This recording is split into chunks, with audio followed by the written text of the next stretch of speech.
Okay, let's talk about the core ingredients that you're going to use to prepare your raw dog food.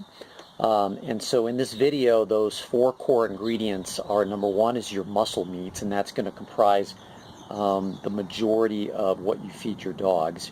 Number two is going to be your organ meats, and that'll comprise sort of the next largest grouping, although it's much smaller than your muscle meats.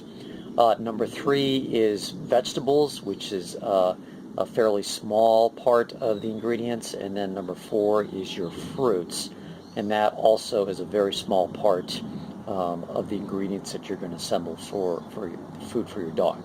Okay, so let's go in through muscle meats first, and I've got my notes here, so I'm going to go through that as we discuss this video. Our muscle meats include beef, so cow, bison, deer, elk, any kind of red meat. I would categorize that as beef. So we like to try and do as much variety as possible. So we do tend to feed a lot of cow, but whenever I can, when it's economical, I try and get bison. If I can ever score deer or elk, I will also do that as well. Next, for muscle meats is poultry. That also is a really important ingredient. We use quite a bit of that, and we use the whole poultry. So we actually get, processed chickens. We buy them organic in the store. We don't remove any kind of the fat. You could if you want to limit or reduce fats that you're giving your dog, but we don't remove skin or necks or anything like that. And we use whole chicken. So with the bone as well, because the bone is a great source of calcium. So we actually cut up the chicken, which I'll show you in a later video, and then we actually grind it up and include it when mixing food with our dogs. Next, we use ground pork, but we use small amounts of it because it tends to be high in fat. But again, we like to just use a little bit of it because it provides some variety in meats. And then we use fish, absolutely cooked. You always want to feed fish to your dogs and make sure that it's cooked. Other kinds of meats, so there's ground rabbit, there's yak, emu.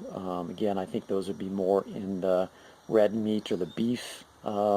We've never done anything like that before, but if you have the opportunity to get those kinds of meats, that's probably a good way to do that because you provide more variety to your dogs. We don't recommend giving your dogs these kinds of meats in chunks. We grind all of our meat. For us, because dogs tend to gulp food down, we think it's a choking hazard. So we make sure that all of our meats, all of our ingredients, fruits and vegetables, everything is ground up. So we minimize the issue with any kind of choking. So lastly is, as I mentioned, go ahead and vary the meats. We like to do that from one month to the next as we prepare their foods. Okay, next on the list, we've just covered our muscle meats. Oh, and the last thing about muscle meats is you want to try and get lean meats. And we'll explain more about meat quality in a later video, but we try and do all grass-fed or pasture-fed meat. So we tend to feed a lot of beef. It's all grass-fed. Grass-fed typically is less fat than conventional grain-raised beef, and we'll discuss more of that later, but you do want to try and get as lean a meats as possible and minimize that fat. Fats are good for dogs, but you don't want to overdo it because that's just not good for dogs. Okay, so next is our organ meats. Organ meats, so liver, heart, tripe, which is cow stomach, or kidney. Those are really the four main areas of organ meats, but realistically, we mostly do liver and heart. We do tripe when we can get it, as well as kidney, but with our suppliers, we don't seem to get those two very often. So pretty much stick with liver and heart. I'd say mostly liver, and that works really well. As I mentioned earlier, we don't recommend serving these in chunks. Make sure they're ground up because it just minimizes the choking hazard. And lastly, with organ meats, if you can, vary them as much as possible.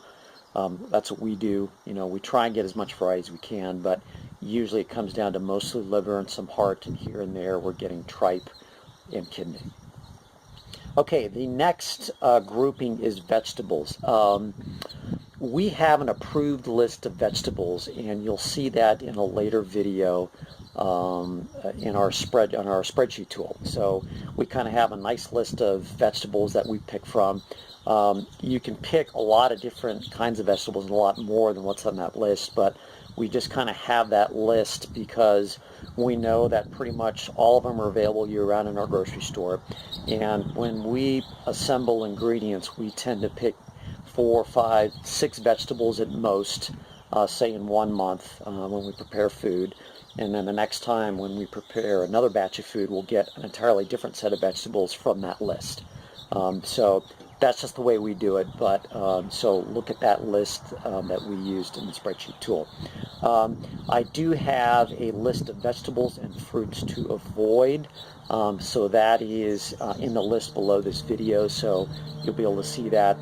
Definitely don't give your dogs anything in that list there. Okay, fruits, and the last piece is fruits. Fruits is a small percentage, 4 to 5% of, your entire dog food mixture. Same as vegetables, we only actually feed 3 different kinds of fruits, or really 4 different kinds of fruits, and because those 4 are available year-round, and we tend to pick 1, maybe 2 fruits that we'll mix, like say this month, and next month when we create a new batch, we'll do a completely different fruit. We keep it simple. There's other fruits I'm sure that you can include for more variety if you want, but just for us, we like to try and keep it simple.